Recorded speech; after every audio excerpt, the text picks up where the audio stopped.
Hello दोस्तों, आपका अपने YouTube चैनल मैथ संग्राम में बहुत बहुत स्वागत है। दोस्तों, आज के इस वीडियो में आप सीखने वाले हैं रेलवे ग्रुप डी का मैथ का यह बुक है और यह साहिल सर द्वारा लिखा गया बुक है। बहुत ही बेहतरीन बुक है। यदि आप एग्जाम देना चाहते हैं, आप देने वाले हैं, तो यह वीडियो आपके लिए बहुत ज़्यादा यूजफुल होने वाला है।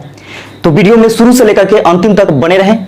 आज इस वीडियो में प्रैक्टिस सेट 2 होने जा रहा है। इससे पहले प्रैक्टिस सेट 1 आप नहीं देखे हैं तो इस वीडियो के डिस्क्रिप्शन में उसका लिंक है, जाकर के आप जल्दी से उसे देख सकते हैं। और हाँ, मेरे टेलीग्राम चैनल को ज्वाइन करना चाहते हैं तो जाकर के आप डिस्क्रिप्शन में जाइए, वहां पे लिंक मिल जाएगा और वहां से आप ज्वाइन हो सकते हैं। वहां पे आपको पीडीएफ मिल जाएगा इस क्वेश्चन का। हम इसमें क्या किए हैं कि आपको इंग्लिश और हिंदी दोनों दिया हुआ है, तो हम हिंदी ही उठाए हैं क्योंकि मेरे कुछ दोस्त हैं जो कि कमेंट करके बोल रहे थे क्या कि क्वेश्चन सही से नहीं दिख रहा है। तो सही से नहीं दिखने का कारण क्या है कि बोर्ड थोड़ा छोटा है और क्वेश्चन को एडजस्ट करने में नहीं बनता है।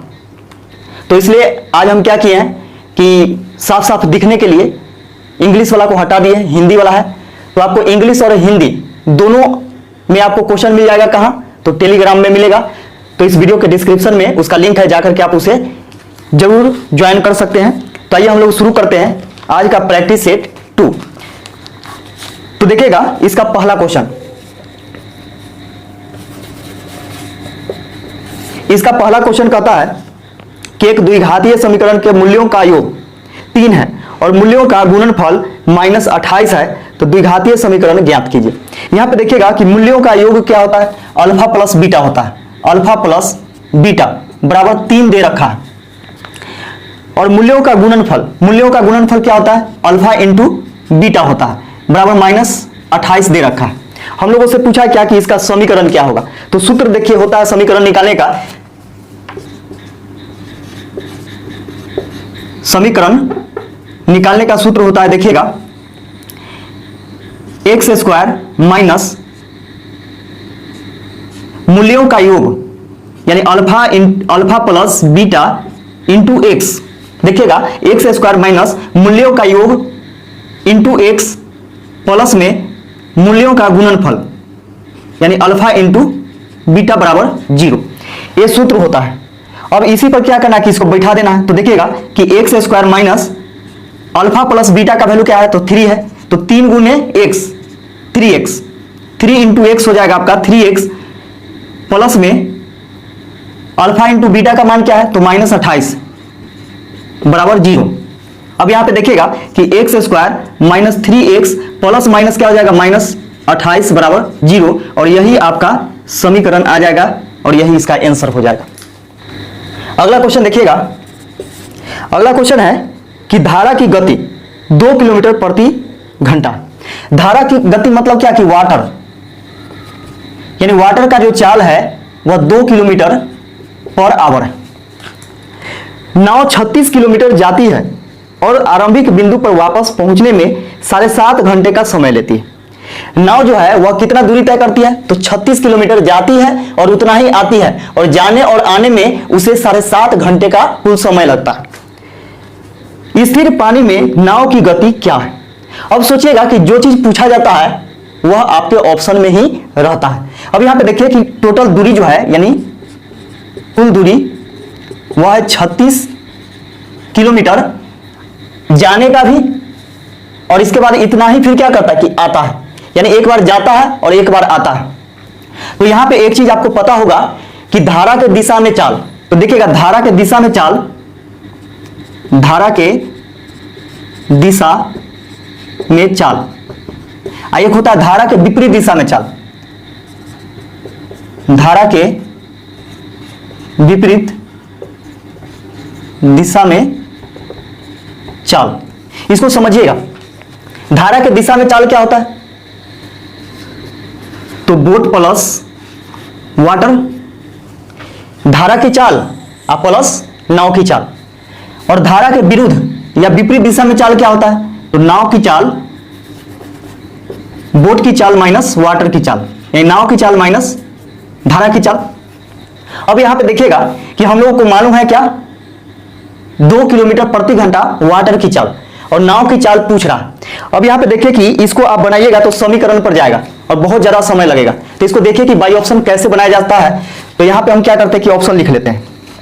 ऑप्शन नंबर ए में दिया गया है 8 किलोमीटर प्रति घंटा, बी में है 9 किलोमीटर प्रति घंटा, सी में है 10 किलोमीटर प्रति घंटा और डी में है 12 किलोमीटर प्रति घंटा।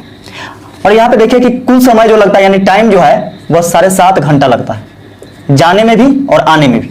तो इतना चीज क्या करना है कि ध्यान में रखना है और यहाँ पे ऑप्शन से हम लोग को सोचना है। अब यहाँ पे देखिएगा कि 8, अगर 8 ले लेते हैं किसका, बोट का, तो प्लस में क्या हो जाएगा, 2 तो दिया हुआ है वाटर का, तो 8 और 2 10 किलोमीटर। यह है धारा के दिशा में जाने का, ठीक है। तो 36 में आप 10 से भाग दीजिए तो 3.6 आएगा, इतना घंटा आएगा। 3.6 घंटा जाने में लगा। अब यहाँ पे देखिए कि आपको क्या करना है कि सिंपल जो ऑप्शन लिए थे ऑप्शन से उसको रखना है यहाँ पे, दोनों के लिए वही काम करना है। तो 8 यहाँ पे देखिए कि बोट का अगर बाई ऑप्शन हम लेते हैं 8, तो धारा का कितना हो जाएगा, 2 दिया हुआ, घटाइएगा तो होगा 6। अब 6 से इसमें भाग दीजिए, किसमें, 36 किलोमीटर में, क्योंकि 36 किलोमीटर क्या करता है कि फिर वापस आता भी है धारा की विपरीत दिशा में। तो 6 से भाग दीजिएगा तो 6 × 36। अब यहाँ पे देखिए कि 6 घंटा लगा, यानी धारा के दिशा में जाने में 3.6 घंटा, जबकि वापस आने में विरुद्ध 6 घंटा। तो दोनों को जोड़ करके 7.5 घंटा आना चाहिए, जबकि यहाँ पे देखिए 6 और 3 9.6 घंटा आ रहा है। क्या सही होगा, नहीं होगा, यह ऑप्शन आपका गलत हो जाएगा। अब फिर देखिएगा यहाँ पे कि 9 रखिए, तो 9 + 2 तो 11 हो जाएगा। तो यहाँ पे 36/11 करते हैं, तो 11 × 3 = 33, इसको 3 ही मान लीजिए अंदाजन। और यहाँ पे हो जाएगा क्या कि 9 - 2 तो हो जाएगा आपका 7। अब यहाँ पे देखिएगा कि 36 में 7 से भाग देंगे तो लगभग 7 × 5 = 35, यानी 5 घंटा से ज्यादा आएगा, 3 घंटा से ज्यादा आया। तो दोनों को जोड़िएगा तो 5 और 3 8 घंटा से ज्यादा आ रहा है, जबकि यहाँ पे देखिए 7.5 घंटा आना चाहिए। तो ये भी ऑप्शन आपका नहीं होगा। यहाँ पे देखिए 10 अगर लेते हैं तो बोट का अगर 10 लेते हैं तो वाटर का कितना दिया हुआ है, धारा का 2 है, तो 10 और 2 12 हो गया। अब 12 किलोमीटर प्रति घंटा है, तो समय बराबर क्या होता है, दूरी बटा चाल होता है, यानी दूरी कितना है तो 36 है, इसमें 12 से भाग दे दीजिए, 12 × 3 = 36, यानी 3 घंटा जाने का, 3 घंटा जाने में लगा। और वापस आने में देखिए तो कितना लगेगा, तो 10 - 2 बराबर कितना हो जाएगा, 8 हो जाएगा। अब 8 से क्या करना है कि 36 में भाग देना है, भाग दीजिए, 4 दूनी 8, 4 9 = 36, 9 में 2 से भाग दीजिएगा तो 4.5 घंटा। तो यहाँ पे देखिए कि 3 घंटा प्लस 4.5 घंटा कितना हो जाएगा, 7.5 घंटा हो गया। तो देखिए 7.5 घंटा जाने में और आने में दोनों लगा, तो यहाँ पे देखिए 7.5 घंटा आ भी गया है। इसका मतलब क्या है कि ऑप्शन नंबर सी आपका सही हो जाएगा, यानी शांत जल में नाव की चाल कितना होना चाहिए, तो 10 किलोमीटर प्रति घंटा। तो आप आसानी से इसको क्या कर सकते हैं, बाई ऑप्शन रख करके इसको बना सकते हैं। हमको समझाने में इतना समय लग गया है, नहीं तो बनाना होता तो बहुत जल्दी बनाया जा सकता है। तो कोशिश आप भी करके देखिएगा। अगला क्वेश्चन देखिएगा। अगला क्वेश्चन कहता है कि किसी राशि पर 15% वार्षिक ब्याज की दर से 3 वर्ष का साधारण ब्याज 18,000 रुपए के 10% वार्षिक ब्याज की दर से 2 वर्ष के चक्रवृद्धि ब्याज का आधा है। साधारण ब्याज पर रखी गई राशि क्या। तो यहां पे देखिए कि साधारण ब्याज बराबर क्या होता है, यानी एसआई बराबर होता है मूलधन गुने समय गुने दर बटा में 100। और यहां पे देखिए कि सीआई यानी कंपाउंड इंटरेस्ट चक्रवृद्धि ब्याज के बारे में बोल रहा है क्या कि 18,000 रुपए पर इसका प्रिंसिपल दे दिया है मूलधन कि 18,000 रुपए के 10% वार्षिक ब्याज की दर से 2 वर्ष के चक्रवृद्धि ब्याज। तो सबसे पहले क्या करते हैं कि 18,000 का हम लोग निकालते हैं चक्रवृद्धि ब्याज 2 वर्ष का। तो यहाँ पे देखिए 10% से क्या हो जाएगा, तो 10% बराबर आप जानते होंगे 1/10 होता है। 2 वर्ष का 2 डंडा खींच दीजिए यहां से,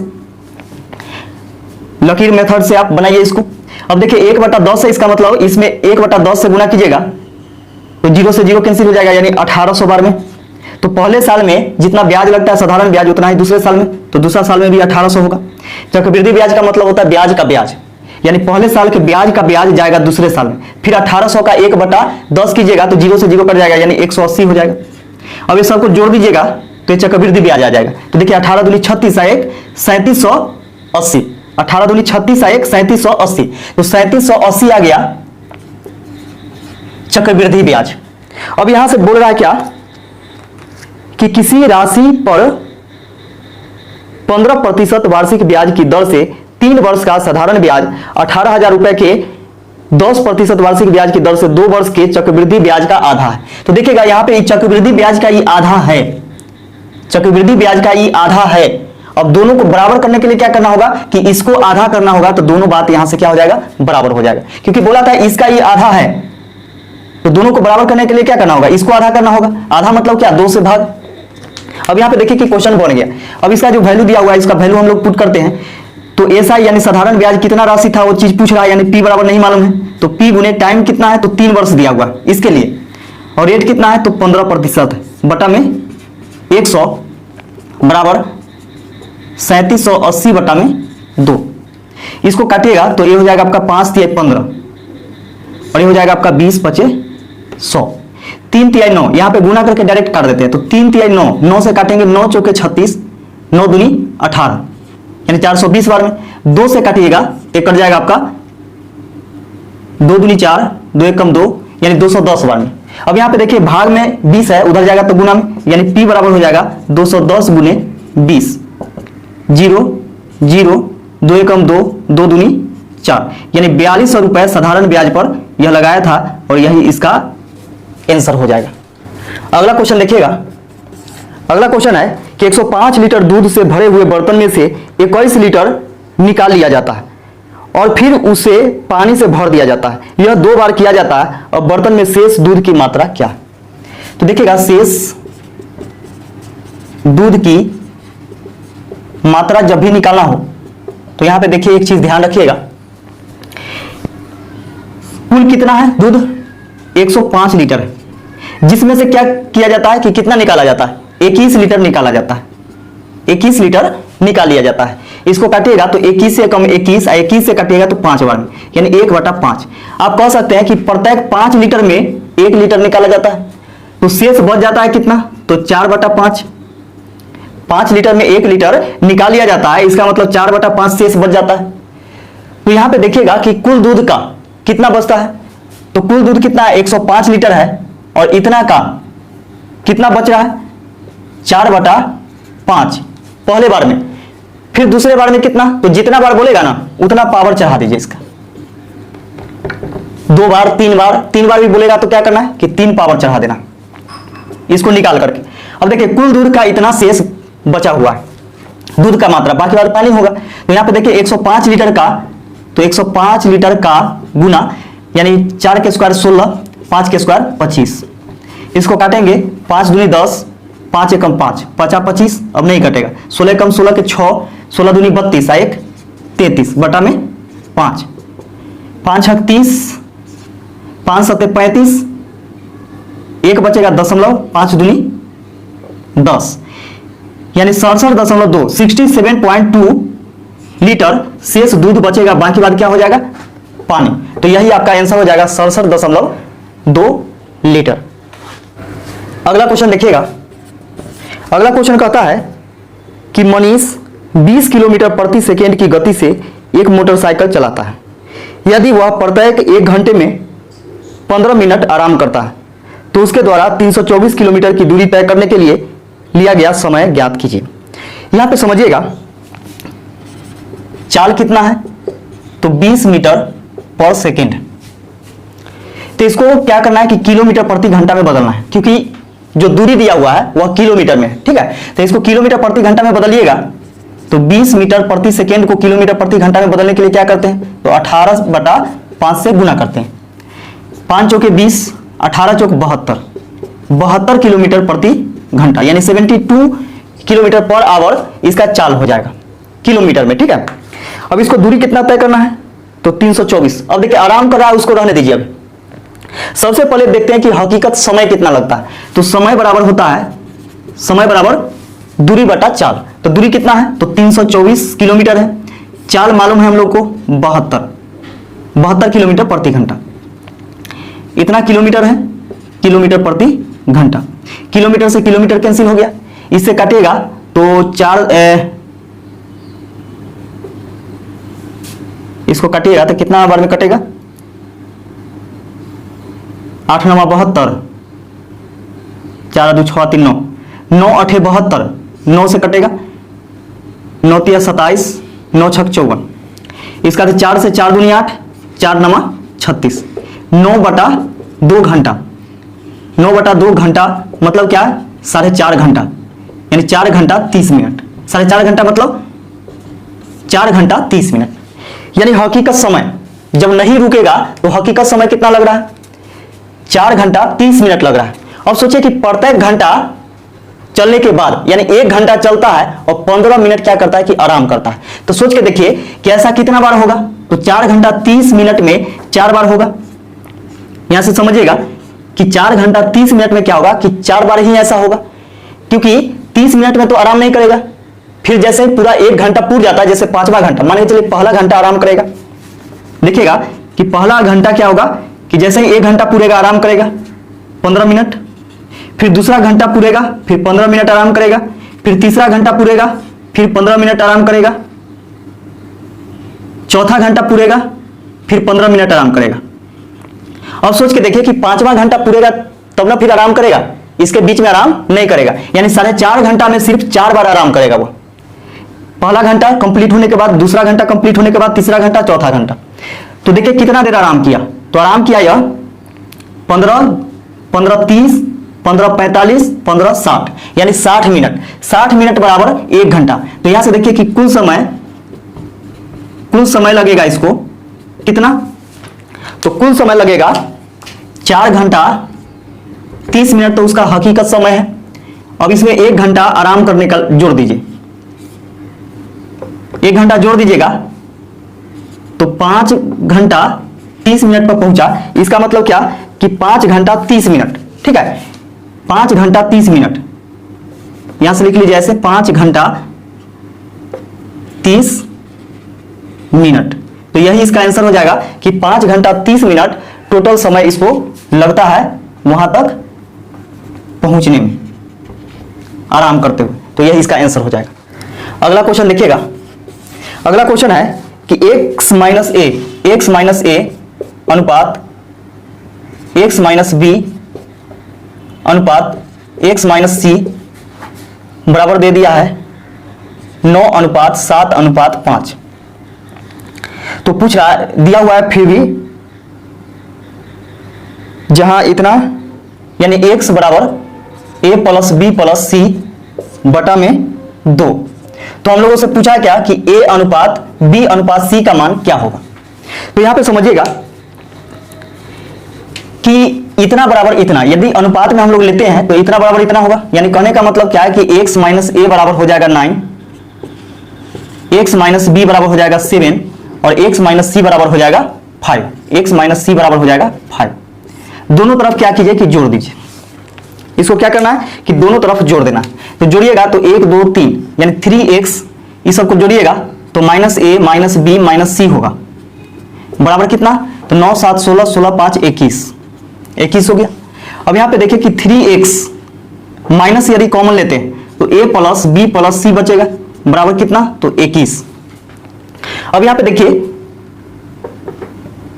कि यहां पे थोड़ा सा सोचते हैं हम लोग, उधर भाग में है 2, इधर आएगा तो गुना में, इसको गुना कीजिएगा तो 2x बराबर हो जाएगा a plus b plus c, यानी a plus b plus c का वैल्यू कितना हो गया, तो 2x हो गया। तो यहां पे क्या करते हैं कि a plus b plus c का वैल्यू यहां से पुट कर देते हैं 2x। तो यहां से आप 2x लिखिएगा तो 3x माइनस इतना का वैल्यू क्या है 2x है बराबर 21। 3x में से 2x घटाइएगा तो x बचेगा, x बराबर 21 आ गया। अब यहां समझिए x बराबर क्या आ गया, 21 आ गया।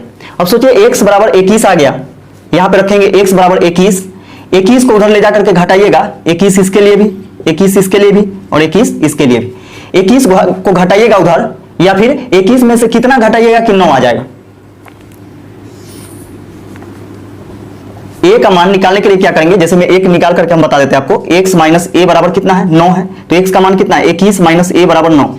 21 इधर प्लस में हो जाएगा तो माइनस में, यानी माइनस a बराबर हो जाएगा 9 माइनस 21, माइनस a बराबर हो जाएगा माइनस 21 में से 9 घटाइएगा तो माइनस 12 बचेगा, माइनस 12 बचेगा, माइनस से माइनस कैंसिल हो गया, यानी a बराबर कितना हो गया, तो 12। हम लोगों से पूछा है कि a अनुपात b अनुपात c बराबर क्या होगा। तो a का मान कितना हो गया, तो 12 लिख देंगे यहां से। इसके बाद b का मान निकालना है, तो देखिए 21 को ले जाकर के उधर घटा दीजिए, तो 21 में से 7 घटाइएगा तो कितना बचेगा, 14 बचेगा, 14 हो जाएगा, माइनस से माइनस कट जाएगा यानी प्लस में, तो b बराबर क्या हो गया 14 हो गया। फिर उसी प्रकार यहाँ पे 21 ले जाकर के उधर घटा दीजिए, तो 21 घटाइएगा तो कितना बचेगा, 16। तो C बराबर कितना आ गया? 16 आ गया। अब यहाँ पे देखिए कि इसका अनुपात पूछा है। अनुपात में क्या होता है कि कटता है, इसको काटिए। अगर कटने वाला है तो कटने वाला है, 2 से काटिएगा, 2 छक 12, 2 सते 14, 2 अठे 16। अब नहीं कटेगा, यानी A अनुपात B अनुपात C का वैल्यू हो जाएगा 6 अनुपात 7 अनुपात 8, और यही आपका आंसर हो जाएगा। अगला क्वेश्चन देखिएगा 7 नंबर। इसे बोला क्या कि त्रिभुज PQR में यदि कोण QPR बराबर 110 डिग्री, यानी एक कोण, एक त्रिभुज है और एक कोण दे दिया है क्या 110 डिग्री, तो यह अधिक कोण त्रिभुज है। तो सोच के देखिए कि एक कोण यदि 90 डिग्री से ज्यादा होगा तो वह अधिक कोण त्रिभुज होता है। इसका मतलब क्या है कि एक कोण जो होगा ना ज्यादा होगा।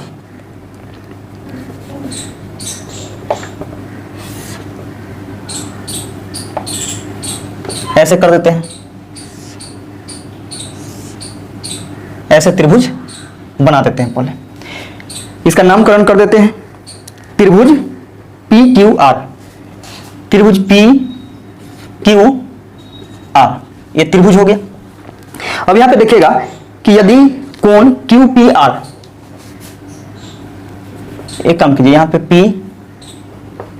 PQR कर दीजिए, ठीक है।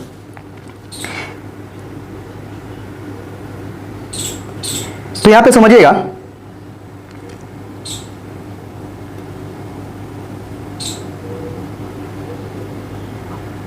हाँ, यहां पे समझिएगा कि बोला क्या कि QPR यानी कोण QPR, यानी इसका वैल्यू जो है 110 है, यानी इस कोण का मान जो है ना 110 डिग्री है। अब यहां पे देखिए कि PQ बराबर PR, यानी भुजा PQ बराबर PR। इसका मतलब क्या है कि ये दोनों भुजा आपस में क्या है? बराबर है। ये दोनों भुजा आपस में क्या है? तो बराबर है। फिर कह रहा है कि QR को बिंदु X तक बढ़ाया जाता है, यानी QR को क्या किया जाता है कि बिंदु X तक बढ़ाया जाता है। इसको बढ़ाया जाता है कहां तक? बिंदु X तक। मान के चलिए बिंदु X यहां पे है, बिंदु X तक के बढ़ाया जाता है। किसको? QR को बढ़ाया जाता है, बिंदु X तक के बढ़ाया जाता है।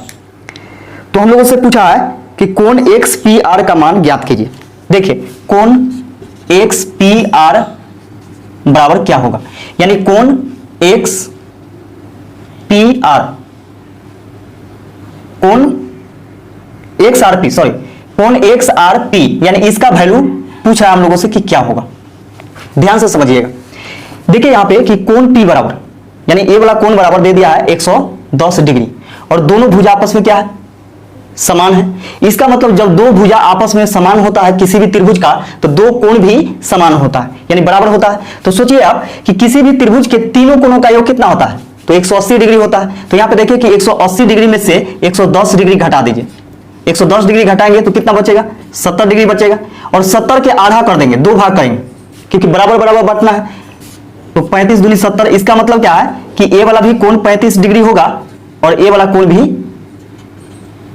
35 डिग्री होगा। अब यहां पे देखिएगा कि दोनों मिलाकर के कितना 180 डिग्री होता है। ये दोनों कोण मिलाकर के 180 डिग्री होता है।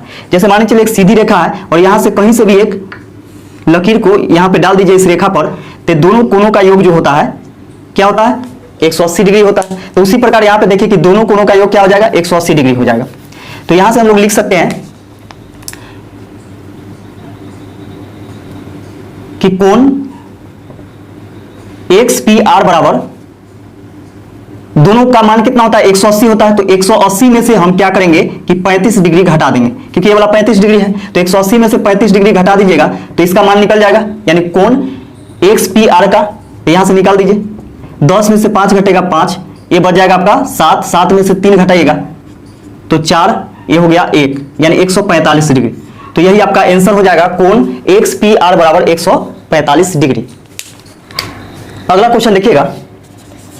अगला क्वेश्चन कहता है कि 4 संख्याओं में दूसरी पहली की 2 गुनी है एवं तीसरी की 3 गुनी है तथा चौथी तीसरी की 2 गुनी है। यदि 4 संख्याओं का औसत 112.5 है तो सबसे बड़ी संख्या ज्ञात कीजिए। यहां पे देखिए कि 4 संख्या है, पहली संख्या, दूसरी संख्या, तीसरी संख्या और चौथी संख्या। यहां पे क्या करना है कि कॉमन सेंस का प्रयोग करना है, क्योंकि देखिए कंपटीशन का कोई भी क्वेश्चन होता है वह आपका सेंस देखता है कि आप कितना क्वेश्चन के प्रति सोच पाते हैं।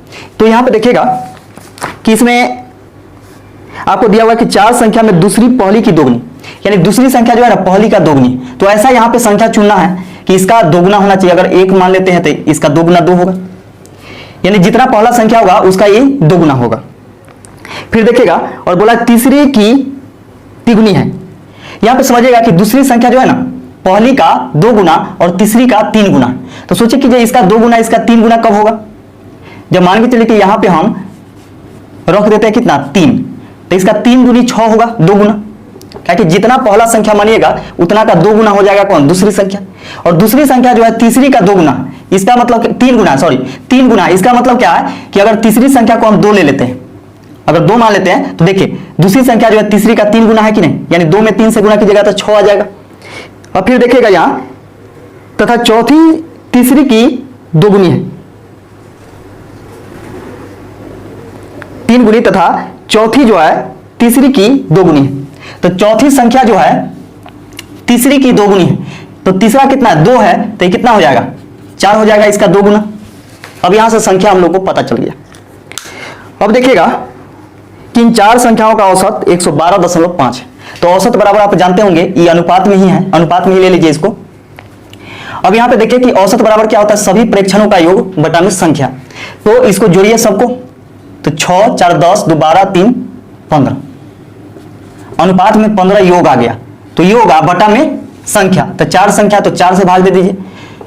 तो इधर भी आपका क्या है कि अनुपातिक औसत है, ये भी औसत है और औसत दिया हुआ 112.5, दोनों बात बराबर, यानी दोनों औसत है। कुल संख्या का औसत ए भी है और औसत ए भी है। ये अनुपातिक औसत है जबकि ये हकीकत में औसत है, दोनों बात यहां से बराबर हो गया। अब यहां पे देखिए कि दशमलव जब हटाइएगा तो बटा में कितना हो जाएगा, तो 10 हो जाएगा।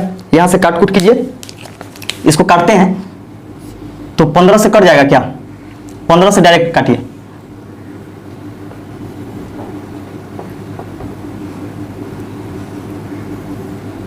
पंद्रह सते 105, 15 सते 105, 112 में से 5 घटाइएगा तो 7 बचेगा, फिर 5 उतारिएगा तो 75 हो जाएगा, 15 पचे 75, ये हो गया आपका। इसको काटिएगा आप तो 5 से 5 गुनी 10 और 5 से 15 पचे 75, 15 बार में। 2 से इसको काटिएगा तो 2 दूनी 4। अब यहाँ पे देखिए कि 2 इधर क्या है कि भाग में, उधर जाएगा तो गुना में, यानी अनुपात 1 बराबर हो जाएगा 15 दूनी 30। अनुपात 1 का वैल्यू कितना हो गया, तो 30 हो गया। अब यहाँ पे देखिए कि हम लोगों से पूछा है कि सबसे बड़ी संख्या ज्ञात कीजिए। तो सबसे बड़ी संख्या इसमें चारों में कौन दिखाई दे रहा है, तो कहिएगा कि दूसरी संख्या दिखाई दे रहा है, यानी जिसका अनुपात में ज्यादा होगा मान वही ना बड़ी संख्या होगा। तो बड़ी संख्या तो यही हो गया। तो अनुपात 1 का वैल्यू 30 है, तो 6 का वैल्यू हो जाएगा 6 गुने 30, यानी 36 18 180, और यही आपका आंसर हो जाएगा। अगला क्वेश्चन देखिएगा। अगला क्वेश्चन कहता है कि पवन 20,000 रुपए 15% वार्षिक ब्याज से की दर से 9 महीनों के लिए निवेश करता है। चक्रवृद्धि ब्याज त्रैमासिक जोड़ा जाता है, तो प्राप्त कुल ब्याज ज्ञात कीजिए। अब यहां पे समझिएगा कि दर क्या है, वार्षिक है। यहां पे ज्यादा हम नहीं लिखते हुए क्वेश्चन को बनाते हैं, समझिएगा। 20,000 रुपया क्या है, इसका मूलधन है। समय क्या है, यानी टाइम जो है, टाइम 9 मंथ है, यानी 9 माह है। रेट क्या है, रेट जो है 15% वार्षिक है, वार्षिक। लेकिन यहां पे कह रहा है क्या कि चक्रवृद्धि ब्याज जो है त्रैमासिक जोड़ा जाता है। त्रैमासिक मतलब क्या होता है, प्रत्येक 3-3 महीना पर, यानी तिमाही। तो प्रत्येक 3 महीना पर ब्याज जोड़ा जाएगा। इसका मतलब क्या है कि 9 महीना में 3-3 महीना का जो ग्रुप बनेगा वह कितना बनेगा, यानी 3-3 महीना का जो गैप बनेगा वह कितना, तो 3 गैप बनेगा, यानी 3 त्रिमाही होगा, तिमाही। 9 महीना में 3 तिमाही होगा, यानी 3-3 महीना का कितना होगा, तो 3 होगा 9 महीना में, ठीक है। अब यहां पे देखिए कि तिमाही यदि जोड़ा जाता है, इसका मतलब दर भी क्या करना पड़ेगा आपको, रेट को भी तिमाही करना होगा।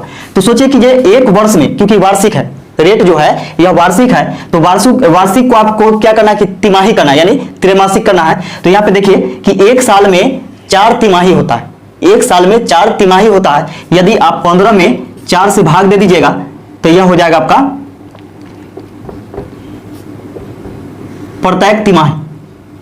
रेट जो हो जाएगा अब प्रति तिमाही हो जाएगा, यानी 3-3 महीना पर कितना रेट लगेगा, तो 15/4% लगेगा। अब यहाँ पे देखिएगा कि इसको हम लोग क्या करते हैं, इसको तोड़ देते हैं, तो हो जाएगा 15, अब बटा में 4% हटाइएगा तो डबल जीरो नीचे आ जाएगा। 5 से इसको काटेंगे तो 5 से 15 और 5 से 8 × 5 = 40 यानी 80, 3/80 हो जाएगा भिन्न में, 3/80 हो गया। अब यहाँ पे देखिए कि 3 तिमाही है तो 3 को लकीर खींचेंगे, यानी 3 साल के हिसाब से हम लोग बनाएंगे, तो 3 लकीर खींच दिए। पहले साल में कितना लगेगा, तो पहले साल में लगेगा यानी मूलधन का 3/80, यही दर से लगेगा यानी प्रति तिमाही, तो 20,000 का देखिएगा 20,000 का 3/80 लगेगा, तो 3/80 कीजिएगा तो 0 से 0 कैंसिल हो जाएगा। 8 से इसको काटिए, 8 दूनी 16, 8 × 5 = 40, 250 बार में कटेगा, 250 में 3 से गुना करेंगे तो 750 हो जाएगा, यानी 750 रुपया आपका हो गया पहला तिमाही। फिर दूसरा तिमाही में फिर इतना ही होगा, यानी साधारण ब्याज यहां से निकलता है तो 750, और तीसरे तिमाही में भी 750 लगेगा। अब यहां पे देखिएगा कि पहले तिमाही का चक्रवृद्धि ब्याज का मतलब होता है कि पहले माह का ब्याज कहां जाएगा, तो दूसरे माह में जाएगा, यानी पहले तिमाही का ब्याज कहां जाएगा, दूसरे तिमाही में, तो इसका फिर लगेगा कितना, तो इतना ही लगेगा, तो 750 का 3/80। देखिए प्यार से समझिएगा इसको, तो ये हो जाएगा आपका 0 से 0 काटेंगे, इसको गुना कीजिएगा तो 5 × 15 = 5 और 7 × 21 = 22, 225/8। अगर इसको आप तोड़िएगा तो ये हो जाएगा आपका 8 दूनी 16, 8 दूनी 16 और 6 बचेगा, 16 × 6 = 22, 5 उतारिएगा 65, 8 × 7 = 56, 8 × 8 = 64, सॉरी 8 × 8 = 64, यानी 28.64, एक बचेगा। एक में आप भाग दीजिएगा, 8 से भाग लगेगा नहीं, एक 0 उतारिएगा दशमलव के बदले, क्योंकि भाग देना है सिंपल। देखिए दशमलव हो जाएगा तो 10 हो गया, 8 × 8 2 बचेगा, फिर एक 0 उतरेगा 20 हो गया, 8 दूनी 16, 4 बचेगा, एक 0 उतारिएगा 40, 8 × 5 = 40। तो यहाँ पे देखिए कि पहले तिमाही के ब्याज कहाँ जाएगा, दूसरे तिमाही में, और कितना जाएगा, तो 28.125 रुपया। फिर देखिए कि दूसरे तिमाही का ब्याज कहाँ जाता है, तीसरे तिमाही में जाता है, तो फिर इतना ही जाएगा, क्योंकि 750 का फिर 3/80 निकालिएगा तो इतना ही होगा, यानी 28.125। जब तक यह दूसरे तिमाही का ब्याज तीसरे तिमाही में जाएगा, फिर पहले तिमाही का लग जाएगा और यह तीसरा तिमाही में जाता है। यही डाटा होता है, ऐसे ही बनाते होंगे आप लोग, 3 साल वाला है ना, उसी पर बन रहा है। फिर हो जाएगा आपका 28.125, ये हो गया। अब यहां पे समझिएगा कि ये तो तीनों हो गया। अब एक चीज और बचा हुआ है, जो कि यहां पे देखिए, अब यहां पे देखिए कि ब्याज का ब्याज लगेगा, एक बार और काम करना है, यानी 28.125 को फिर 3/80 करना है, यानी इतना का 3/80 करना है, तो इसको हटा दीजिए, क्योंकि इतना ही का मान ए वाला था, तो 225/8 गुने 3/80 करेंगे, तो हो जाएगा आपका 5 से काटेंगे इसको तो 5 × 20 = 50, 25, 5 से इसको काटिएगा तो 16 × 5 = 80, 16 × 5 = 80, 5 तिहाई 15 के 5, 4 × 12 = 1 13, 135 हो गया, 16 8 128, 16 8 128 हो जाएगा। तो 135 में क्या कीजिए कि 128 से भाग दे दीजिए, 128 से भाग दीजिएगा तो एक बार में 128 हो जाएगा, 15 में से 8 घटेगा तो 7 ही बचेगा, दशमलव 0 डालिएगा नहीं आएगा, 0 डालिएगा यहाँ पे तो 0 हो जाएगा, यानी लगभग 1 दशमलव कुछ आएगा, 0 कुछ आएगा। तो यहाँ पे देखिएगा कि यहाँ पे अंदाजन हम लोग देखते हैं कि 7 दूनी 14, 7 × 21, 21 × 1 22, 2250 रुपया तो ये हो गया, 2250 रुपया हो गया साधारण ब्याज। ये जो ऊपर वाला होता है साधारण ब्याज होता है। अब यहाँ से आप जोड़ लीजिए इसको, तो हो जाएगा आपका 25 25 25 75 हो जाएगा, 375 375, यहाँ पे दशमलव होगा, और 8 3 24 के 4 2 4 6 और 2 8, 84 इतना। यहाँ पे देखिए 1 दशमलव कुछ मान लीजिए, 0 कुछ आगे करके आएगा, 0 0 ही मान लीजिए, ये हो जाएगा आपका 573.41 5 8 5 13 के 3 2 1 3 2। तो यहाँ पे देखिए कि ऑप्शन से यहाँ पे पकड़ा जाएगा आपको कि ऑप्शन में दिया हुआ है, ऑप्शन नंबर सी में देखिए, ऑप्शन नंबर सी में आपको दिया हुआ है 2335.43। तो यहाँ पे देखिए 2335.43 यहाँ पे आएगा और इतना किसी ऑप्शन में नहीं है, तो यही आपका आंसर हो जाएगा। तो यहाँ पे देखिए क्या है कि यहाँ 1 दशमलव कुछ यहाँ पे आता जबकि वहां नहीं लिए, तो इतना किसी ऑप्शन में नहीं है, ऑप्शन नंबर सी में सिर्फ है, तो यही आपका आंसर हो जाएगा, ऑप्शन नंबर सी। अगला क्वेश्चन देखिएगा, अगला क्वेश्चन कहता है क्या कि रूट अंडर 1 माइनस साइन ए बटा में रूट अंडर 1 प्लस साइन ए, इतना का मान क्या होगा, ये चीज पूछा जा रहा है। समझिएगा, बहुत अच्छा क्वेश्चन है। देखिएगा कि रूट अंडर पी बटा रूट अंडर क्यू बराबर क्या होता है, ये दोनों पर रूट होता है, पी बटा क्यू दोनों पर रूट होता है, यानी पी बटा क्यू दोनों पर रूट का मतलब क्या होता है, पी पर भी रूट और क्यू पर भी रूट। इसका मतलब क्या है कि पी बटा क्यू के रूप में है और पी पर भी रूट है और क्यू पर भी रूट है, इसका मतलब क्या है कि दोनों पर रूट हो जाएगा। यहां पे 1 माइनस साइन ए बटा 1 प्लस साइन ए। अब यहां पे देखिएगा कि इसका हम लोग परिमेयकरण करते हैं, तो परिमेयकरण कीजिएगा, इतना का परिमेयकरण अंदर ही करते हैं, तो ये हो जाएगा। यहाँ पे परिमेयकरण जब किया जाता है तो यहाँ पे देखिएगा एक चीज कि इसके ऑपोजिट चिन्ह से अंश में भी गुना और हर में भी गुना किया जाता है, तो इसका परिमेयकरण कीजिएगा तो ये हो जाएगा आपका 1 माइनस साइन ए बटा में 1 माइनस साइन ए। अब यहाँ पे देखिए कि ये दोनों को गुना कीजिएगा तो यहाँ पे देखिए a minus B into A minus B, तो a माइनस बी का होल स्क्वायर होता है, यानी 1 माइनस साइन ए का होल स्क्वायर बटा में ये दोनों को गुना कीजिएगा तो A square minus B square. यहाँ पे देखिए a plus B into A minus B, यानी A square minus B square, यानी A square minus B square, यानी साइन ए स्क्वायर ए, ये हो जाएगा आपका। अब यहाँ पे देखिए कि दोनों पर रूट लगा दीजिए यहाँ पे, इसका मतलब क्या है कि इस पर भी रूट और इस पर भी रूट, तो हो जाएगा आपका, इस पर भी रूट कीजिएगा तो हो जाएगा आपका 1 माइनस साइन ए का होल स्क्वायर बटा में ए का स्क्वायर तो एक ही हुआ, तो 1 minus sign A square theta बराबर क्या होता है, कोस स्क्वायर थीटा, यानी कोस स्क्वायर ए हो जाएगा। यहां पे रूट लगा दीजिए। यहां पे देखिएगा कि स्क्वायर से रूट कैंसिल हो जाता है, स्क्वायर से रूट कैंसिल हो जाएगा, स्क्वायर से रूट कैंसिल हो जाएगा। यहां पे देखिएगा कि हो जाएगा आपका 1 माइनस साइन ए बटा में कॉस ए, इधर साइड में लिख देते हैं। तो कॉस ए से क्या करना है कि एक में भी भाग देना है और इसमें भी भाग देना है, तो इसमें भाग दीजिएगा, यानी 1 में भाग दीजिएगा कॉस ए से, तो हो जाएगा कॉस 1 बटा कॉस ए माइनस साइन ए में कॉस ए से भाग दीजिएगा, तो देखिए साइन ए बटा कॉस ए, ये हो गया आपका। यहां से देखिएगा कि 1 बटा कॉस ए यानी 1 बटा कॉस थीटा बराबर क्या होता है, सेक थीटा होता है, तो सेक ए हो जाएगा, माइनस है तो माइनस साइन थीटा बटा कॉस थीटा बराबर क्या होता है, टेन थीटा होता है, तो ये हो जाएगा टेन ए, और यही आपका आंसर हो जाएगा। अगला क्वेश्चन देखिएगा, अगला क्वेश्चन है कि पंकज एक कार्य को 5 दिनों में कर सकता है, सुरेश उसी कार्य को 7 दिनों में कर सकता है और नरेश उसी कार्य को 9 दिनों में कर सकता है। यदि वे उसी कार्य को मिलकर करते हैं जिसके लिए उन्हें 7150 रुपए दिए जाते हैं, तो पंकज का हिस्सा कितना होगा। तो देखिएगा यहाँ पे 3 व्यक्ति है, पंकज है, सुरेश है और नरेश है। पंकज, सुरेश और नरेश, तो देखिएगा पंकज, सुरेश और नरेश है, 3 व्यक्ति है।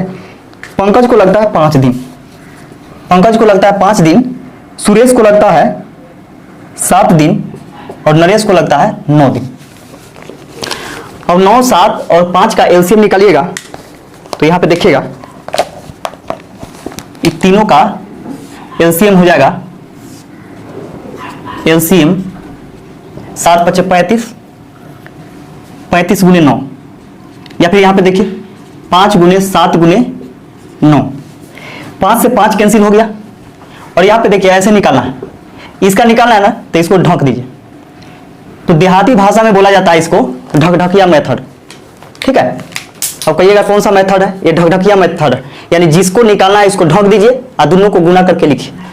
तो हमको क्या करना है, तो देखिएगा कि इसका पंकज का निकालना है, तो पंकज के निकालने के लिए क्या करेंगे कि इसका ढक देंगे और ये दोनों को गुना कर देंगे, ठीक है। तो यहाँ पे देखिएगा इसको ढकेंगे और इसको गुना करेंगे तो 9 × 7 = 63 हो जाएगा। और सुरेश का निकालना है, तो सुरेश वाला को ढक दीजिए और ये दोनों को गुना कर दीजिए, तो 9 × 5 = 45 हो जाएगा। अब नरेश का निकालना है, तो नरेश वाला को ढक दीजिए और ये दोनों को गुना कर दीजिए, तो 7 × 5 = 35 हो जाएगा। अब देखिएगा कि कुल यहाँ पे एलसीएम से मतलब नहीं है, एलसीएम बराबर क्या होता है, कुल वर्क होता है, और कुल वर्क खत्म हो गया। अब यहाँ पे जो आया है यह कार्य क्षमता आया है, और पैसा कैसे बटाता है, तो कार्य क्षमता के अनुसार ही बटाता है। तो जितना कार्य क्षमता होगा उतना ही इसको पैसा मिलेगा। तो यहाँ पे देखिएगा कि अनुपात में कितना पैसा इसको मिला है, तो 5 × 5 = 10 और 3 13 के 3 4 और 3 7 7 6 13 13 1 14, फिर से जोड़ लीजिए 5 × 5 = 10 और 3 13 के 3 6 4 10 3 13 1 14, 143। अनुपात में 143 रुपया मिलता है, जबकि मिलता है कितना 7150 रुपया मिलता है। दोनों बात यहां से बराबर हो गया। अब इसको काटिएगा तो क्या 50 बार में कट जाएगा, क्या 50 बार में कट जाना चाहिए। देखिए 5 × 3 = 15 के 5 5 × 4 = 20 × 1 = 21 के 1 हासिल 2 5 × 1 = 5 और 2 7, 50 बार में, यानी अनुपात 1 बराबर हो जाएगा 50। तो हम लोगों से पूछा था, देखिएगा कि हम लोगों से पूछा है कि पंकज का हिस्सा कितना होगा। तो देखिए पंकज का हिस्सा कितना है, तो 63 है, तो 63 गुने अनुपात में 63 है, तो अनुपात 1 का वैल्यू 50 है, तो 63 का कितना हो जाएगा, 63 × 50 हो जाएगा बराबर। इसको गुना कीजिएगा तो 0 5 × 3 = 15 के 5 6 × 5 = 30 और 1 31, यानी 3150 रुपया पंकज का हिस्सा होगा, और यही इसका आंसर हो जाएगा। अगला क्वेश्चन देखिएगा, बोला क्या कि 1 + 10 थीटा इंटू 10 θ/2 का सरलीकृत मान ज्ञात कीजिए।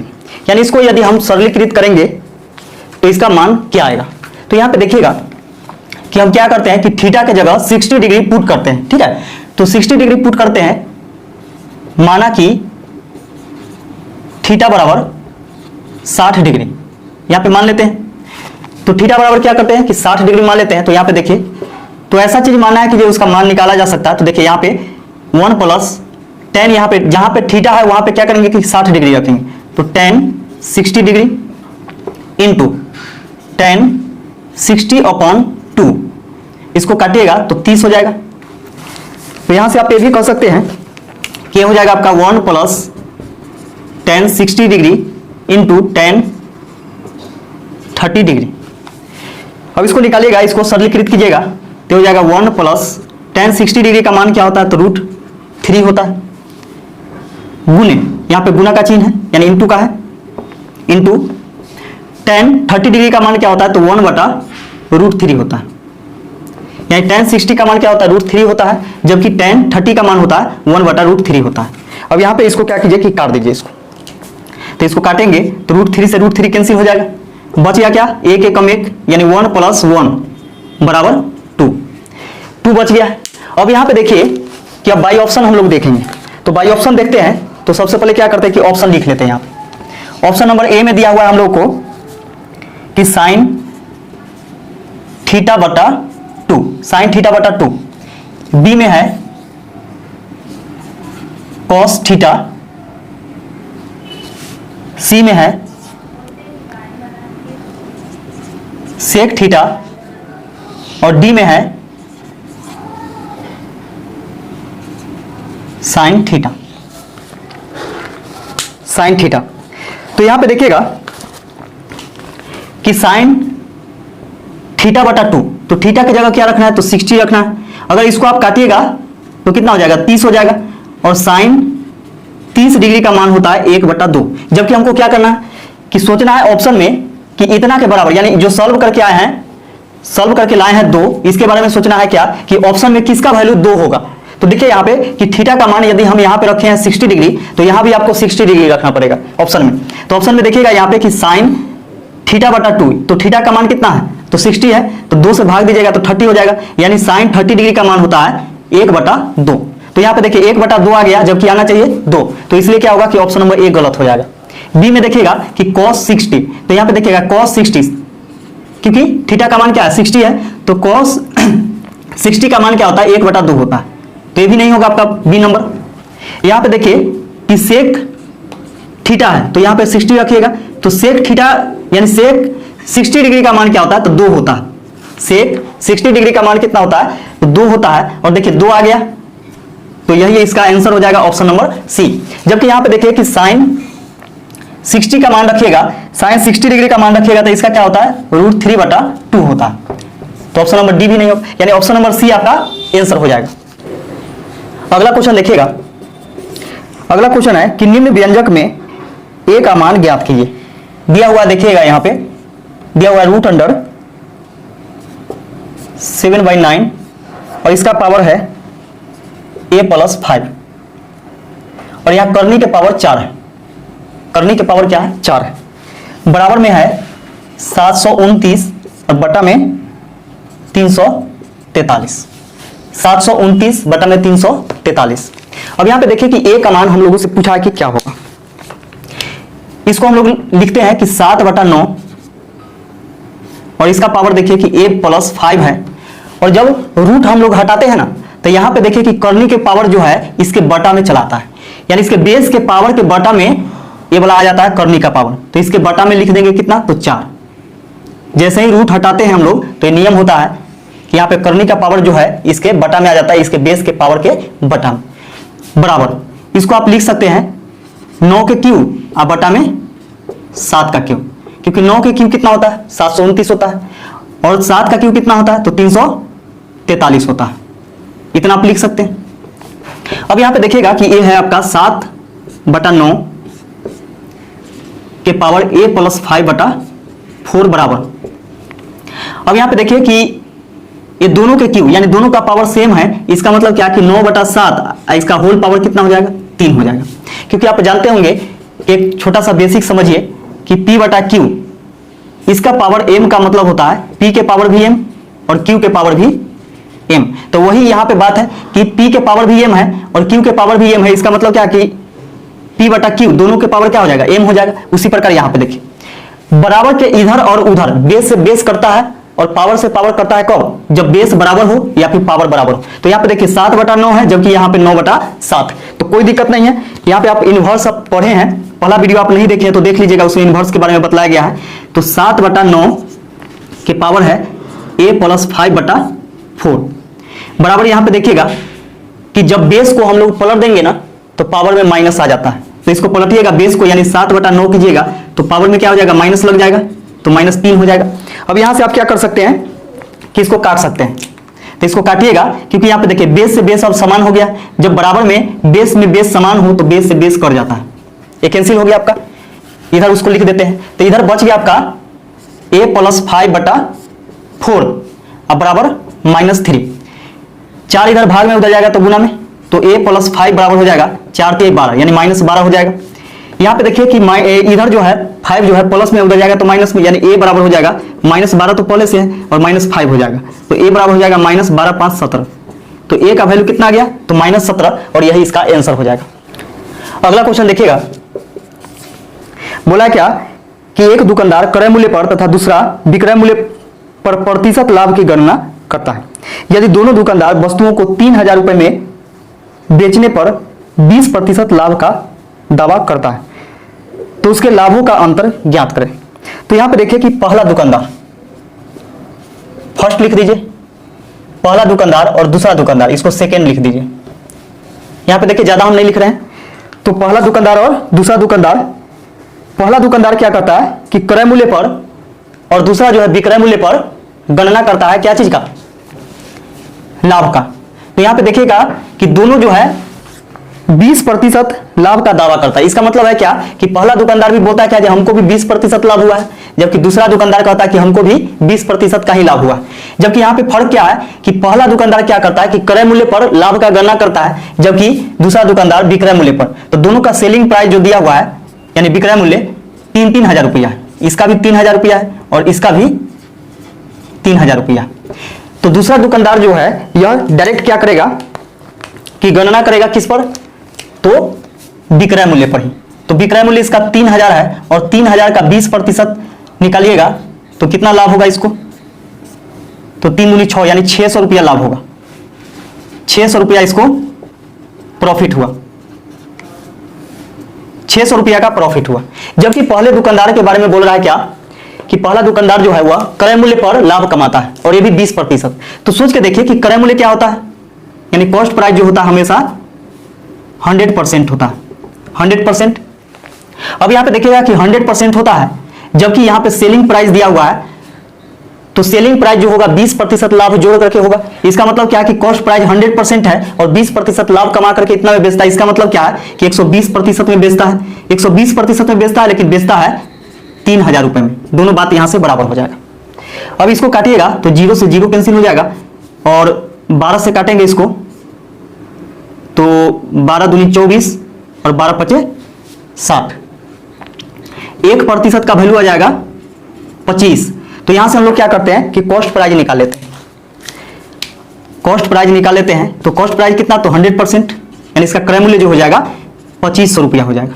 1% का वैल्यू 25 तो 100% का हो जाएगा 100 गुने 25, 2500 रुपया। तो अब देखिएगा यहां पे कि बेचा था कितना में, तो बेचा था 3,000 रुपया में, जबकि खरीदा था 2500 रुपया में। तो कितना इसको प्रॉफिट हुआ, तो इसको हुआ 500 रुपया का प्रॉफिट हुआ, 500 रुपया का प्रॉफिट हुआ। हम लोगों से पूछा है कि दोनों के बीच में लाभ का अंतर क्या है, तो दोनों के बीच में लाभ का अंतर देखिएगा, दोनों के बीच में लाभ का अंतर, तो दूसरे जो दुकानदार है उसको 600 रुपया का लाभ होता है, जबकि पहले दुकानदार को 500 रुपया का लाभ होता है। तो अंतर बराबर हो जाएगा, अंतर मतलब घटाओ, 600 में से 500 आप क्या कीजिए कि घटा दीजिए, तो कितना हो जाएगा 100 रुपया। यानी दोनों के बीच में लाभ का जो अंतर है वह कितना का है, तो 100 रुपया का, और यही इसका आंसर हो जाएगा। अगला क्वेश्चन देखिएगा, अगला क्वेश्चन कहता है क्या कि एक मासिक रेलवे टिकट का किराया सामान्य टिकट से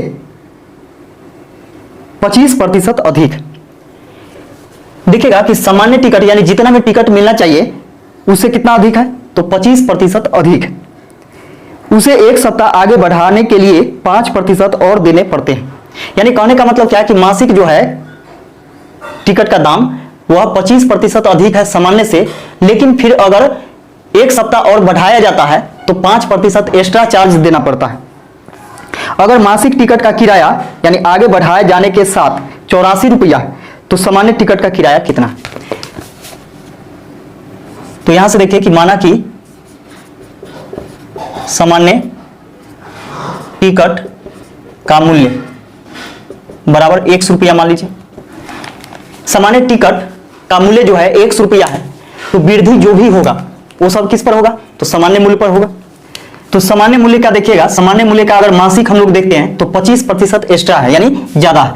तो सामान्य मूल्य का 25% ज्यादा है, तो ज्यादा होता है तो 100 में जोड़ते हैं तो 125, अब प्रतिशत मतलब बटा में 100, इतना है।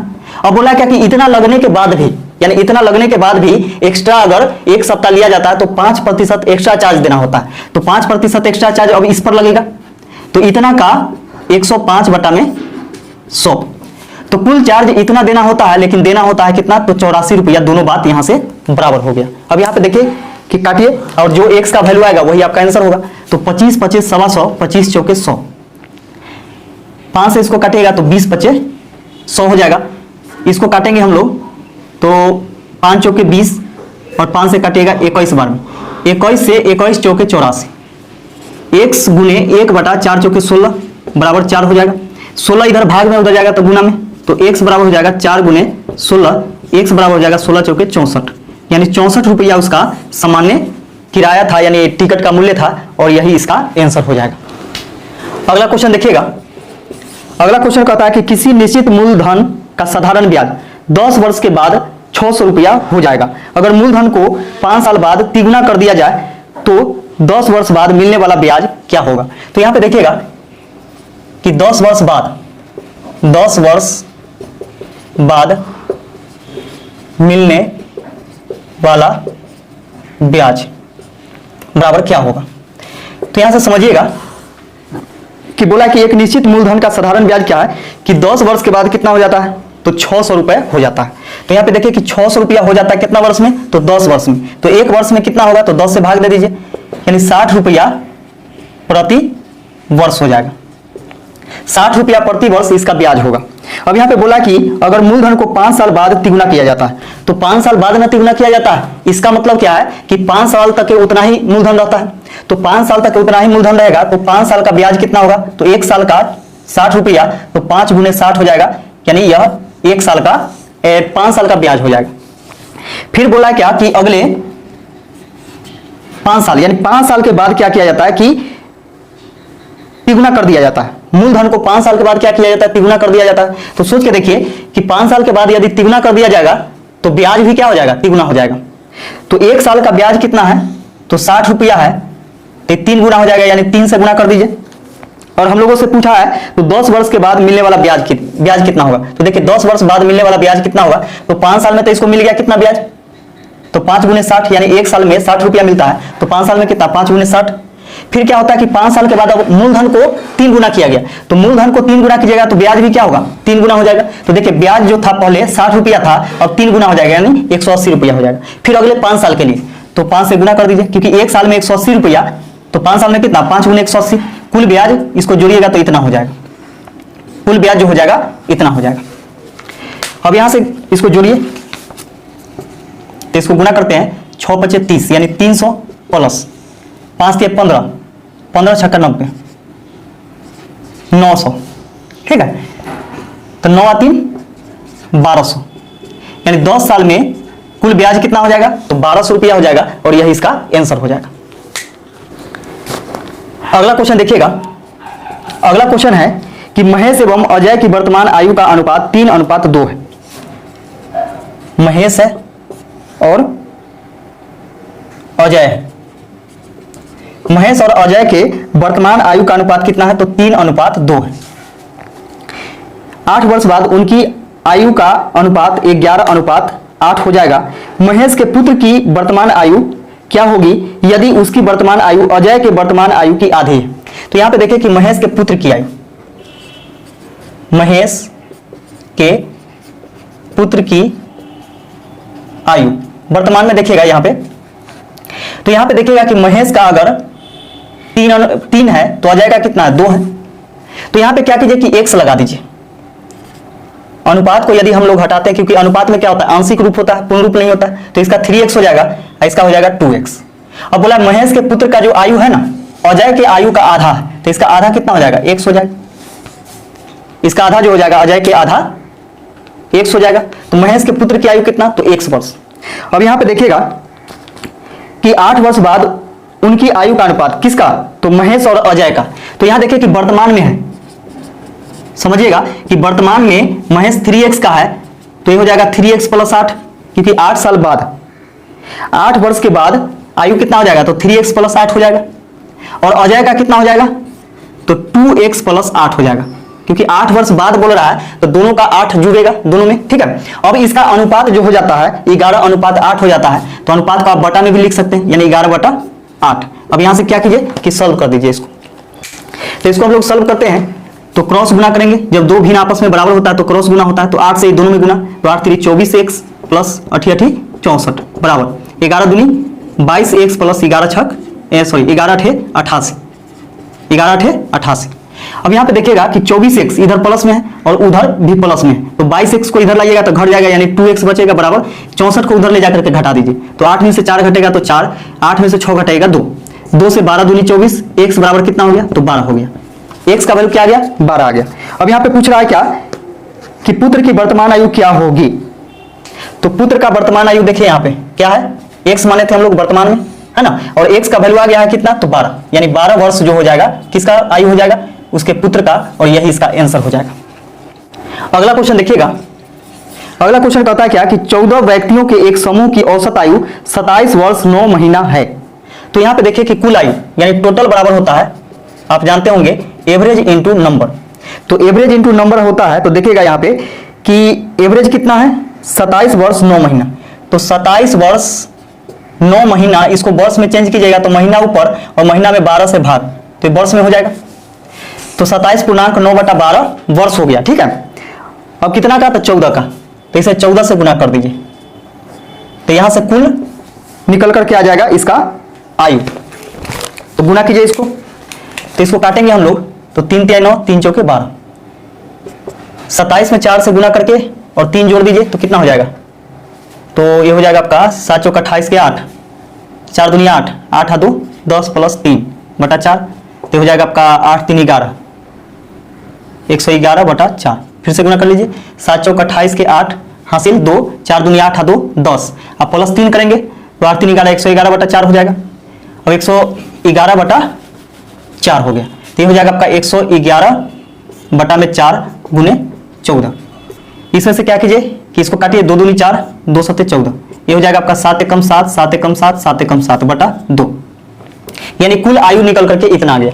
अब यहां पे बोला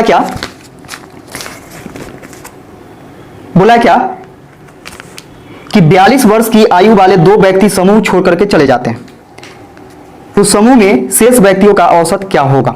तो देखिए शेष व्यक्तियों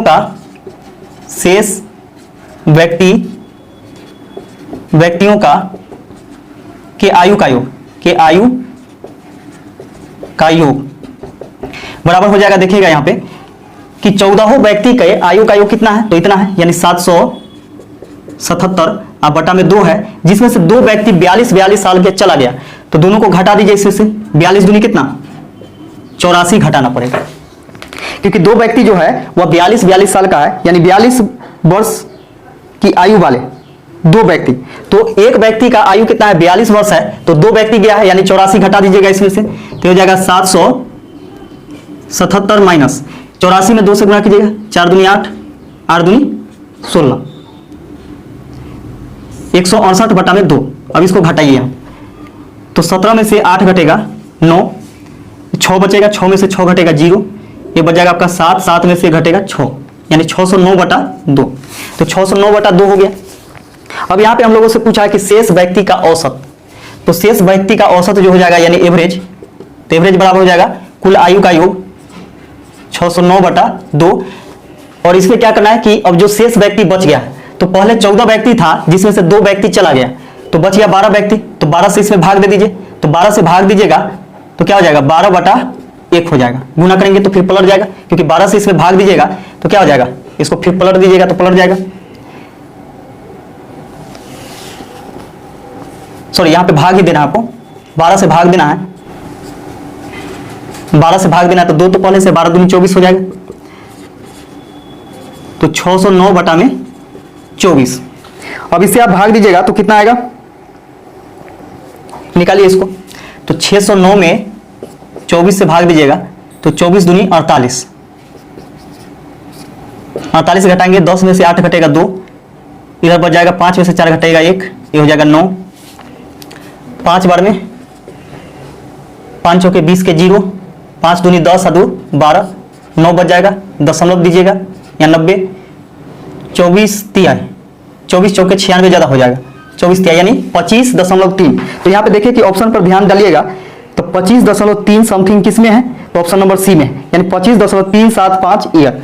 तो यही हो जाएगा आपका आंसर, जो हो जाएगा 25.375 वर्ष, यानी शेष व्यक्ति का जो औसत होगा वह 25.375 वर्ष होगा, और यही इसका आंसर हो जाएगा।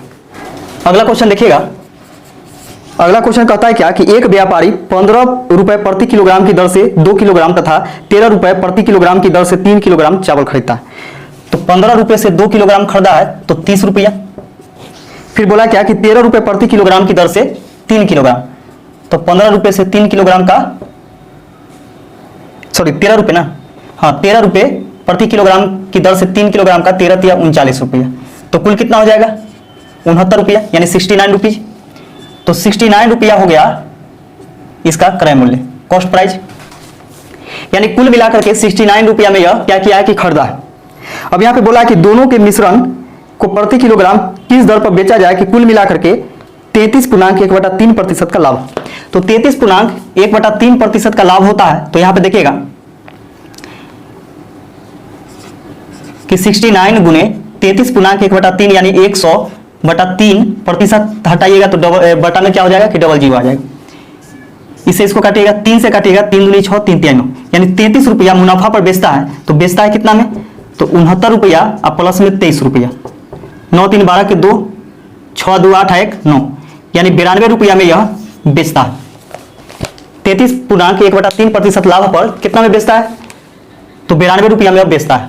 तो बोला है क्या कि अब प्रति किलोग्राम उसका दाम कितना होगा। तो सोचेगा कि अब मूल्य, अब चावल का मूल्य हो जाएगा, चावल ही है ना, अब चावल का मूल्य बराबर हो जाएगा प्रति किलोग्राम कैसे, तो 92 रुपया कुल दाम है अब, और है कितना, तो 3 आदू 5 kg ही है, तो 5 से भाग दीजिए, तो 5 एकम 5 कितना बचेगा, 4 बचेगा, 42 5 8 40, 2 बचेगा, 5 चौके 20, इतना रुपए प्रति किलोग्राम। तो देखिए 18.4 रुपए प्रति किलोग्राम की दर से अब इसका दाम हो जाएगा और यही इसका आंसर हो जाएगा। अगला क्वेश्चन देखिएगा, बोला कि एक नाव अनुप्रवाह में, अनुप्रवाह मतलब क्या होता है, अप स्ट्रीम यानी कहने का मतलब धारा के दिशा में। तो एक नाव अनुप्रवाह में 9.6 किलोमीटर की दूरी 36 मिनट में तय कर सकती है। यदि धारा की चाल अनुप्रवाह में नाव की चाल का 10% है तो वह नाव ऊर्ध्वाधर प्रवाह में 19.2 किलोमीटर की दूरी कितने समय में तय करेगा। तो यहां पे देखिएगा कि सबसे पहले हम लोग निकालते हैं कि अनुप्रवाह में चाल, अनुप्रवाह में चाल क्या हो जाएगा, यानी धारा के दिशा में चाल जो होता है B + W होता है, यानी नाव की चाल प्लस धारा की चाल बराबर हो जाएगा कितना, तो चाल बराबर दूरी बटा समय, तो दूरी कितना है, तो 9.6 किलोमीटर है, समय कितना है, तो 36 मिनट है।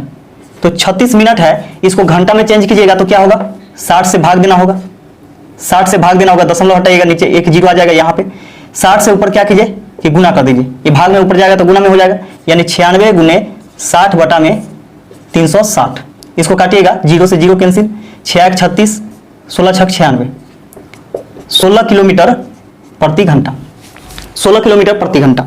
अब यहाँ पे देखिएगा कि बोला है क्या कि धारा की चाल अनुप्रवाह में नाव की चाल का 10%। तो देखिएगा यहाँ पे धारा की चाल जो है ना, वाटर की चाल जो है अनुप्रवाह में B + W, अनुप्रवाह में यानी धारा की दिशा में नाव की चाल का कितना है, तो 10%, इसका 10% है। तो देखिए आप इसका ही 10% है, तो इसका 10% करेंगे, दोनों बात बराबर हो जाएगा। इसका मतलब क्या है कि अगर ये 16 किलोमीटर प्रति घंटा है तो इसका मान कितना हो जाएगा, 16 का 10%, 10/100, 10 से भाग दीजिएगा, यानी 1.6 किलोमीटर प्रति घंटा। यानी यहां से निकल गया क्या कि धारा की दिशा में जल की, यानी जल का वेग हो गया, यानी पानी का 1.6 किलोमीटर प्रति घंटा। हम लोगों से पूछा है क्या, तो नाव उधर प्रवाह में यानी धारा के विपरीत दिशा में, तो धारा के विपरीत दिशा में चाल हो जाएगा B - W। तो यहाँ पे सबसे पहले हम लोग निकालते हैं क्या कि नाव की चाल कितना है। तो यहाँ पे देखिए नाव की चाल भी है और जल की भी चाल है, नाव की चाल प्लस जल की चाल। तो यहाँ पे बोट का हम निकालते हैं, अगर यहाँ साइड से निकाल दीजिए कि बोट का हो जाएगा कितना, तो इसमें से क्या करते हैं कि W का मान रख करके घटा देते हैं, क्योंकि इसमें दोनों का मान है। तो 16 में से आप घटा दीजिएगा 1.6, तो ये बच जाएगा आपका 14.4 किलोमीटर प्रति घंटा, 14.4 किलोमीटर प्रति घंटा। अब यहाँ पे देखिएगा कि ये दोनों का चाल क्या हो जाएगा, तो हो जाएगा बोट का कितना, तो 14.4 किलोमीटर प्रति घंटा, और इसमें से घटाना होगा आपको कितना, तो 1.6 किलोमीटर प्रति घंटा। क्योंकि देखिए यहाँ पे बोला क्या कि उधर प्रवाह में यानी धारा के विपरीत दिशा में, तो विपरीत दिशा में क्या होता है कि चाल घट जाता है। तो यहाँ पे घटाइएगा तो ये हो जाएगा आपका 14 में से 6 घटेगा 8, इसका यहाँ पे बच जाएगा आपका 3 में से 1 घटाइएगा 2, ये हो जाएगा आपका 1, यानी 12.8 किलोमीटर प्रति घंटा।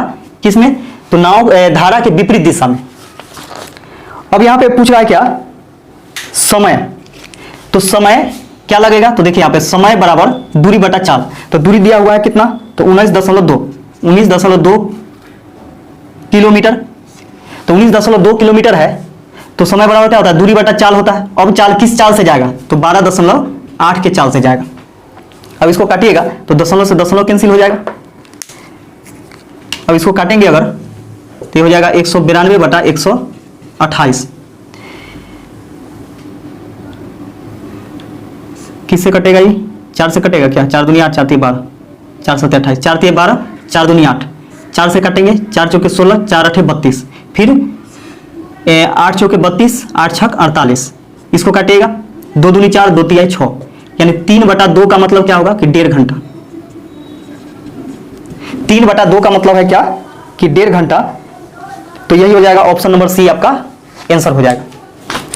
देखिए अगला क्वेश्चन के लिए निर्देश देखिएगा कि निम्नलिखित सारणी में एक फुटबॉल टीम की 7 टूर्नामेंट में किए गए प्रदर्शन का विवरण दिया गया। बहुत अच्छा क्वेश्चन है, देखिएगा इसे बोला क्या कि टूर्नामेंट हुआ है, यहाँ पे देखिए इस डायग्राम को समझिएगा कि टूर्नामेंट है first, second, third, fourth, fifth, sixth और सेवेंथ, यानी 7 बार खेला गया है, जिसमें से देखिएगा कि मैच वन, यानी कहने का मतलब क्या कि मैच जीता, और मैच लॉस यानी हारा, और टोटल मार्क्ड प्लेट, यानी कहने का मतलब टोटल कितना बार खेला गया, यानी कितना इनिंग खेला गया।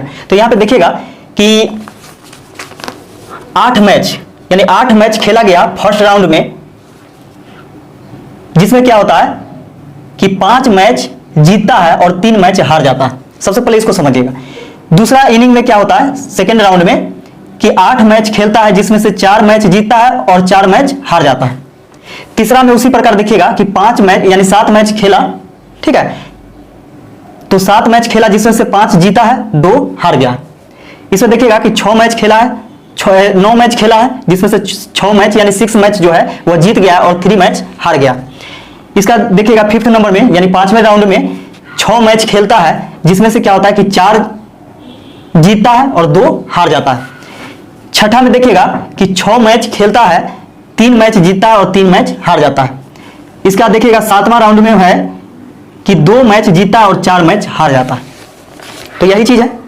अब यहाँ पे देखिए कि इसी के अनुसार क्वेश्चन का जवाब देना है।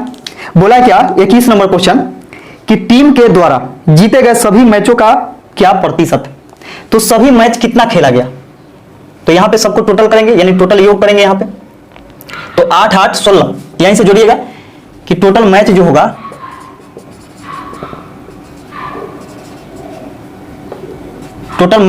वह कितना होगा, 8 8 16, 16 और 7 23, 23 और 9 32, 32 और 6 38, 38 और 6 44, 44 और 6 50, 50 मैच टोटल खेला गया, जिसमें से देखिएगा कि जीता कितना, यानी मैच वन, यानी टोटल मैच वन जीता कितना है, तो 5 और 4 9, 9 5 14, 14 6 20, 20 4 24, 24 और 3 27 और 2 29, यानी 29 मैच क्या करता है कि जीतता है। हम लोगों से पूछा है क्या कि टीम के द्वारा जीते गए सभी मैचों का क्या प्रतिशत है, तो टीम के द्वारा जीते गए सभी मैचों का प्रतिशत, यानी 21 नंबर क्वेश्चन देखिएगा कि जीता गया कितना 29, कुल कितना मैच था, तो 50 मैच था, 50 मैच में 29 मैच जीत गया, और इसका प्रतिशत पूछा है तो गुने 100, 50 दूनी 100, 9 दूनी 18 के 8, 2 दूनी 4, 1 5, यानी 58% मैच क्या होता है कि यह जीतता है। तो आंसर हो जाएगा आपका 58%, जो कि ऑप्शन नंबर बी में दिया गया है। अगला क्वेश्चन हम लोग देखते हैं, इसको रहने देते हैं, कहीं काम आएगा। तो अगला क्वेश्चन है 22 नंबर कि कौन सा टूर्नामेंट टीम के लिए सबसे अच्छा रहा, कौन सा टूर्नामेंट जो है टीम के लिए सबसे अच्छा रहा, तो सबसे अच्छा जब होता है तो क्या होता है, जिसमें ज्यादा जीतेगा वही ना अच्छा होगा, कम हारेगा ज्यादा जीतेगा, तो वही खिलाड़ी के लिए अच्छा होगा, यानी टीम के लिए सबसे अच्छा होगा। तो यहां पे देखिएगा कि 5 मैच जीता है और 3 हार गया, 2 का अंतर है। इसमें देखिए कि 4 मैच जीता और 4 हार गया, यानी 0 का अंतर है। इसमें देखिएगा कि 5 मैच जीतता है और 2 हारता है, यानी 3 का अंतर है। इसमें भी देखिएगा कि 6 मैच जीतता है और 3 हार जाता है, यानी 3 का अंतर है। इसमें देखिएगा कि 4 मैच जीता और 2 हार जाता है, यानी 2 का अंतर है। और इसमें देखिएगा कि ये 0 का अंतर है, 3 मैच जीता 3 मैच हार गया, तो 0 का अंतर। और यहाँ पे देखिए, यहाँ पे लॉस जा रहा है, -2 का अंतर है। यानी कहने का मतलब क्या कि 2 को जीता है और 4 को हार गया। अब यहाँ पे समझिएगा कि सबसे अच्छा प्रदर्शन किसमें है, इस समय देखिएगा तो 3 वाला में, दोनों 3 वाला में। अब यहाँ पे समझने वाला बात है कि यहाँ पे देखिए कि इसमें भी 3 का अंतर है, इसमें भी 3 का अंतर है, तो दोनों को अच्छा हम लोग मानेंगे। अब दोनों में हम लोग तुलना करेंगे कि इसमें देखिए 7 मैच खेला है तो 3 को जीत गया, यानी कहने का मतलब क्या कि अच्छा प्रदर्शन रखा है टीम जो है। कि खुशी की बात है कि 7 मैच में ही 3 मैच क्या किया है कि इसके अपेक्षा ज्यादा लाया है ना। अब यहाँ पे देखिए 9 मैच खेलने के बाद क्या होता है कि दोनों के बीच में 3 का अंतर है, जबकि यहाँ पे 7 मैच खेलने में ही 3 का अंतर है। तो इसका मतलब क्या है कि अच्छा किस में माना जाएगा, तो थर्ड वाला में, यानी तीसरा वाला में। तो तीसरा इनिंग में अच्छा है यानी थर्ड वाला में, तो ऑप्शन नंबर डी आपका आंसर हो जाएगा, यानी 22 का जो हो जाएगा ऑप्शन नंबर डी, यानी थर्ड, ऑप्शन नंबर डी में थर्ड। यानी तीसरा जो इनिंग होगा उसमें, तीसरा राउंड जो होगा उसमें अच्छा प्रदर्शन इसका रहा है, यानी टीम के लिए सबसे अच्छा माना जाएगा।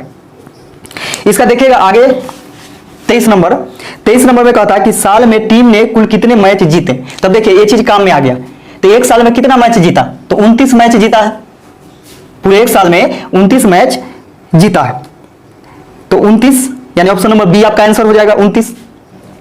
इसका देखिएगा 24 नंबर में है कि टीम के लिए कौन सा टूर्नामेंट सबसे बेकार रहा।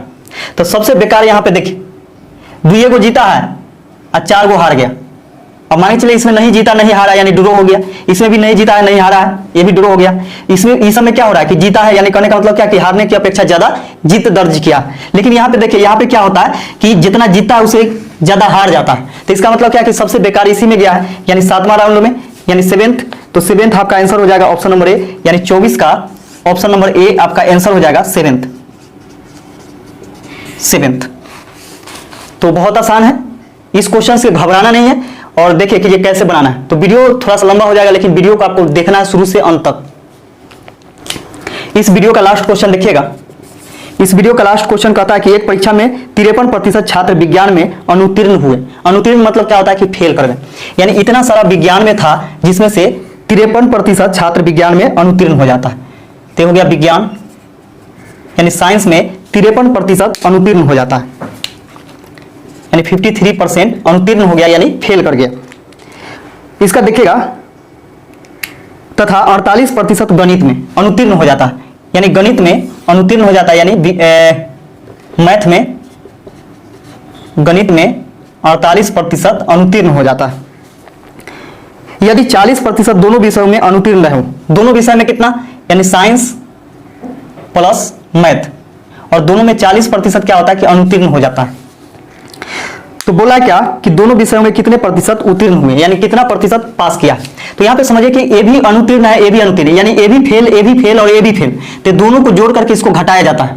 तो यहां से फेल प्रतिशत निकलता है, अनुत्तीर्ण वाला निकलता है, तो फेल वाला बराबर निकल जाएगा फेल प्रतिशत बराबर, ये दोनों को जोड़ेंगे इसको घटाएंगे, तो 53 प्लस 48 और माइनस में 40, तो यहां से घटाइएगा तो हो जाएगा आपका 8 5 13 के 8 3 11 के 1 5 4 9 1 10, 101 माइनस 40 बराबर कितना हो जाएगा 1 हो जाएगा, और इसको घटाइएगा तो 6 हो जाएगा, 10 में से 4 घटेगा 6। 61% क्या हुआ कि फेल कर गया। 61% फेल कर जाता है तो पास कितना करेगा, देखिए यहाँ पे, यानी उत्तीर्ण कितना करेगा। तो कोई भी चीज अपने आप में 100% होता है, तो 100% में से 61% फेल कर गया तो पास कितना करेगा, तो 100 में से 61 घटा दीजिए, 0 में से यानी 10 में से घटेगा 9, 9 में से 6 घटेगा 3, यानी 39% छात्र क्या होता है कि दोनों विषयों में पास कर जाते हैं, और यही आपका आंसर हो जाएगा। वीडियो कैसा लगा कमेंट करके हमें जरूर बताइएगा, और अपने दोस्तों में ज़्यादा से ज़्यादा शेयर कीजिए ताकि मेरा भी मनोबल बढ़ा रहेगा। और वीडियो देखने के लिए आप सभी को बहुत बहुत धन्यवाद।